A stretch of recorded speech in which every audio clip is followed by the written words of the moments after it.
This is Wayman, Brunson, and Vernuccio, Inside the News.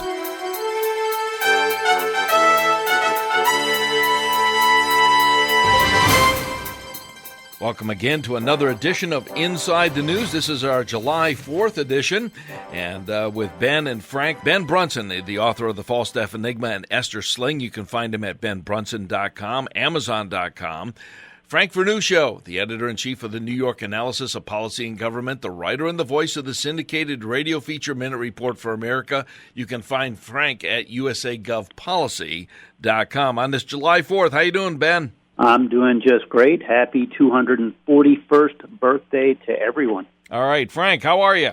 Happy Independence Day to all, especially our listeners. Thank you so much for joining us. Absolutely, and a lot going on. And just in our pre-production notes going back and forth, Frank, you are the resident historian, and it's kind of interesting to go back and kind of examine the history of this day and our independence and the Declaration of Independence that was proclaimed.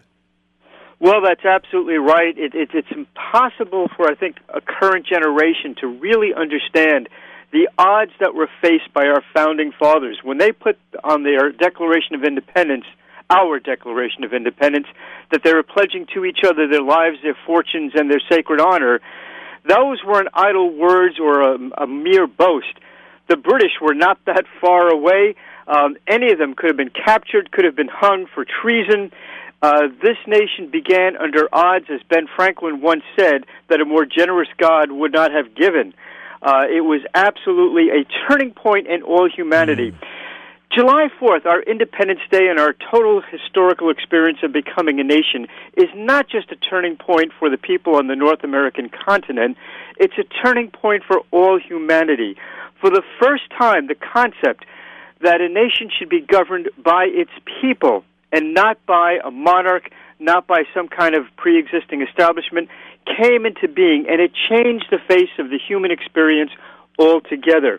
That's something that we don't see taught in our schools. We'll talk about that a bit more later, but the fact is it's a tragedy that extraordinary advance in human history is something that our educational establishment increasingly ignores.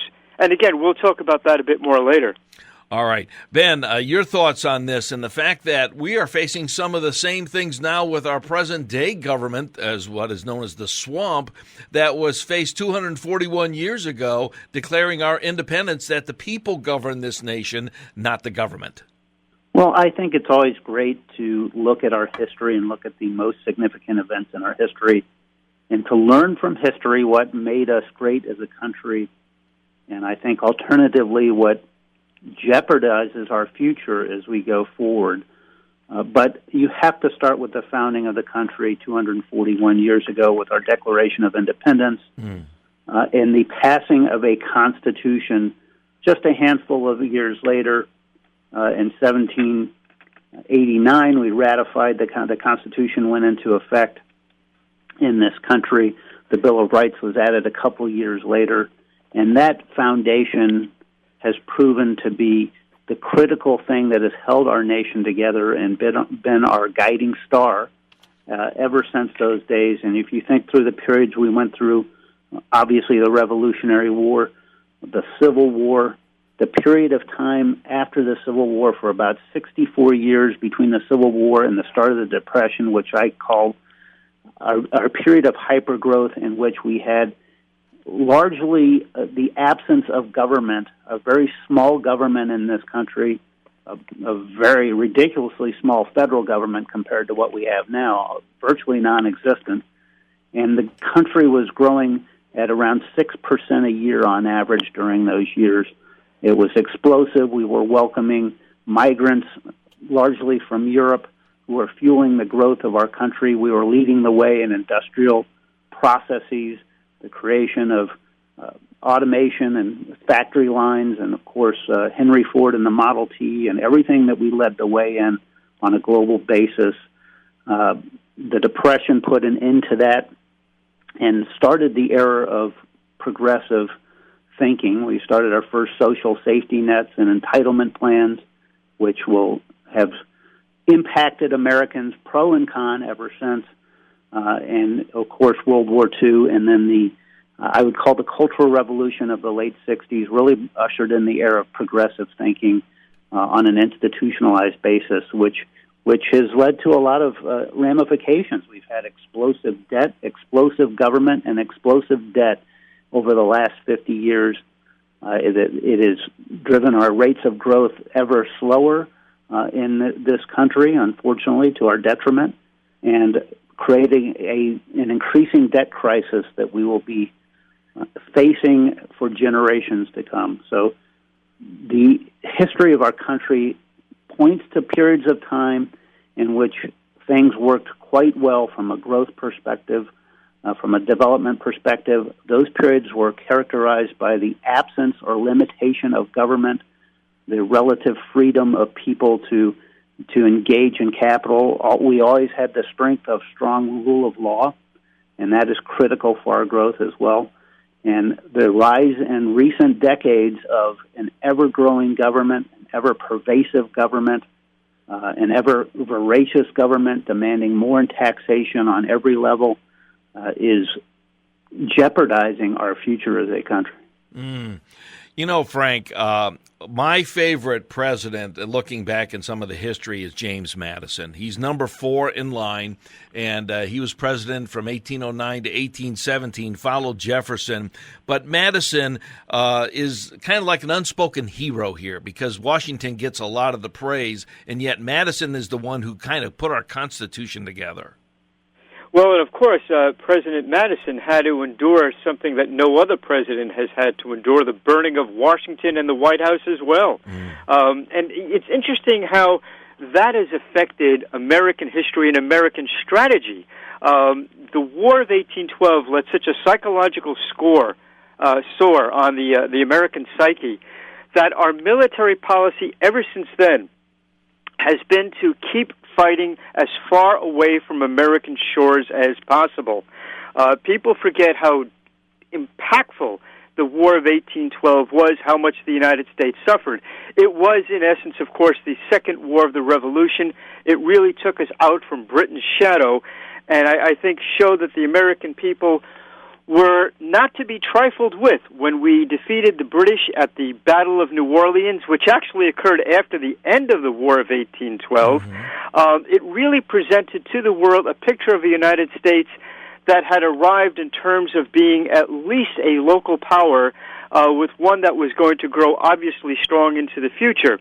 Once again, that's something that most Americans really don't get enough education in, enough instruction in.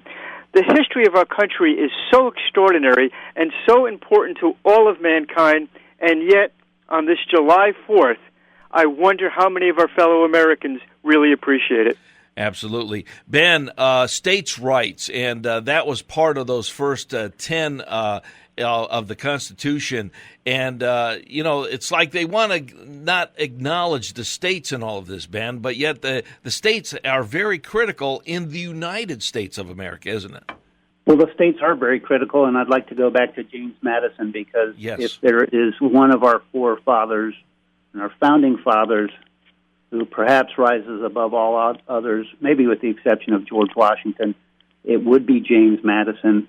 Everyone who enjoys their freedom, everyone who thinks they live in a free country, and believe me, relative to most of the world, we are a very, very free country, should thank James Madison. He actually would be the embodiment of a conservative Supreme Court justice today. He hated central government. He was an anti-federalist. It was his views which drove the Bill of Rights as the first amendments to our Constitution just a couple years following the ratification of the Constitution. James Madison feared central government. He was a man who had studied such key documents as the Magna Carta over time and the English Bill of Rights of 1689.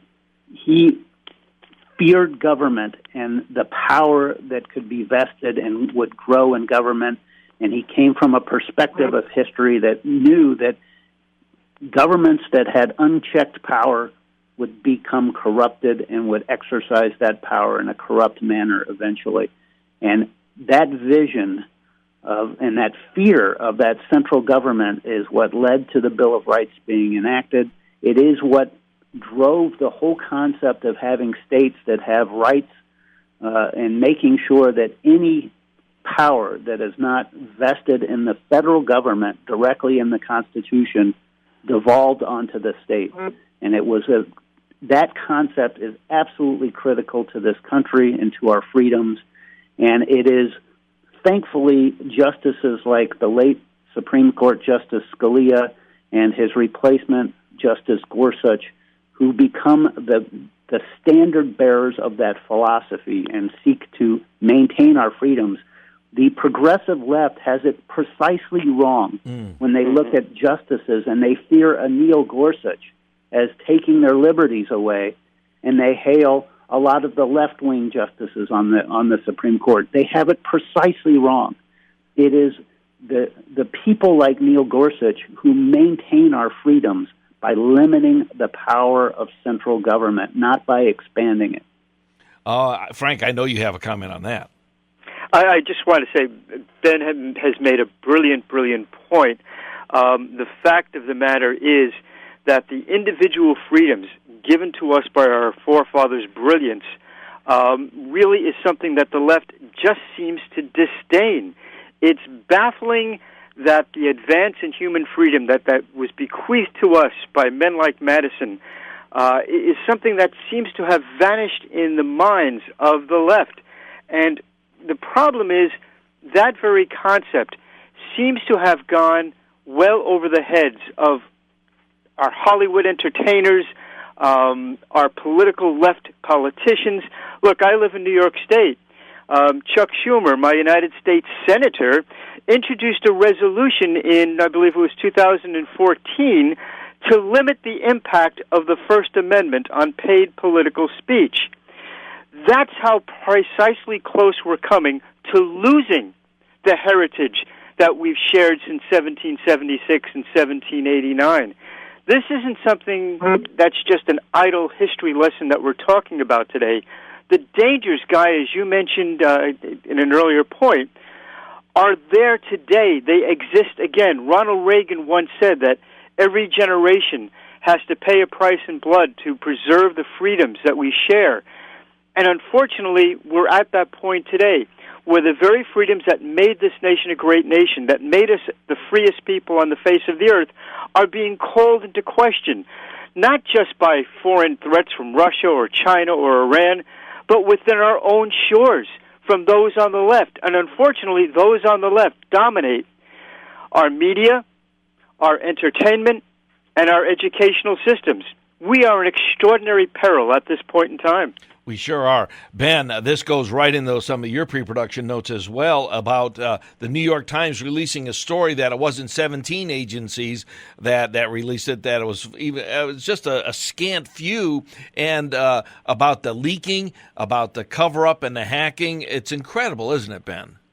Well, it's hard to have an operating country where decisions are being made when the truth is not clear, and you have a growing number of false narratives and made-up facts, otherwise known as lies, which are used to create the narrative around which we have political discussion in this country. It used to be that a newspaper like the New York Times or the Washington Post had incredible power precisely because their journalistic ethics were such that they would not run a story that was not thoroughly vetted and proven to be actual. It wasn't mean they were perfect 100% of the time, but they would not let false narratives continue. And yet you can see time after time in the last decade in particular, and maybe it must correlate, of course, to the rise of the Internet and blogging and everything else. We have these false narratives that go on and on. Hands up, don't shoot. The false story of Ferguson and Michael Brown has led to incredible tension, racial tension, and motivated attackers like the gentleman who killed a bunch of police officers in Dallas, which we seem to have totally forgotten about in this country as the news cycle collapses to a 24-hour, 48-hour period. And yet these false narratives go on and on. The narrative of all 17 agencies agreeing that Russia is hacked everything and to the benefit of Donald Trump, it turns out to be a false narrative as well. These things are going on, and they're being put forth by the very people who used to be the arbiters of truth in this country, and that leaves us in a very dangerous place because, frankly, at this point, it's very difficult to tell what is real and what is false when you go out there. Just because the New York Times put their imprimatur on something does not mean anything anymore. That's the sad thing. Okay, Frank, a final comment before we wrap up this segment. Well, both of the nation's premier newspapers, the Washington Post and the New York Times, have fired their own internal watchdogs whose responsibility it was to keep the papers basically on an honest path. Both of them have been fired. Now, this comes, of course, at the same time that we learn that CNN, Associated Press, and the New York Times as well have had to admit partisan wrongdoing in their reporting of stories about Donald Trump. We're seeing the collapse of any vestige of honesty on the part of our major media. Unbelievable. We have come to the close of our first segment. This is a special July 4th Independence Day edition of Inside the News of Wayman, Brunson, and Vernuccio. We'll be back. You're listening to Wayman, Brunson, and Vernuccio, Inside the News.